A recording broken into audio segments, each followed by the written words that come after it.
Hi friends, நேற்று சிறகடிக்க ஆசை சீரியலில் நடித்த ஸ்ருதி நாராயணன் அவங்களோட வீடியோ ஒன்று லீக் ஆகிருந்தது.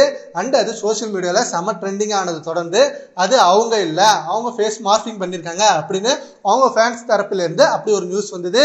இருந்தாலும் அஃபிஷியலாக ஸ்ருதி நாராயணன் அது நான் இல்லை அப்படின்ற மாதிரி எந்த விஷயமும் ஷேர் பண்ணலை. அண்ட் ஆல்சோ அந்த வீடியோ காலில் பேசினவர் இயக்குனர் கரு பழனியப்பன் தான் அப்படின்னு சோஷியல் மீடியாவில் அவர் நேம ரிஜிஸ்டர் பண்ணி அவரை வச்சு ட்ரோல் பண்ணிட்டு இருந்தாங்க. அண்ட் அவர் மேல நிறைய குற்றச்சாட்டு பண்ணாங்க.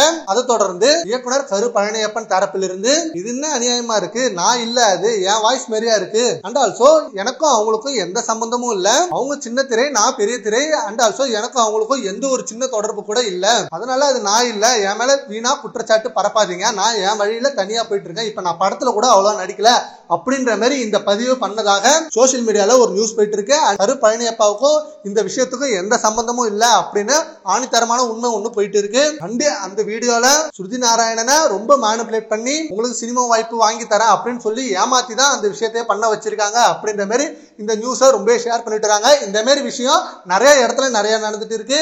நிறைய சீரியல் ஆக்ட்ரஸை உங்களை நாங்க சினிமா கொண்டு போறோம், பெரிய திரையில உங்களுக்கு பெரிய நடிகையாக வாய்ப்பு தரோம் அப்படின்னு சொல்லி இந்த மாதிரி விஷயங்கள் இன்னும் நிறைய கண்டினியூஸ் ஆகிட்டே இருக்கு.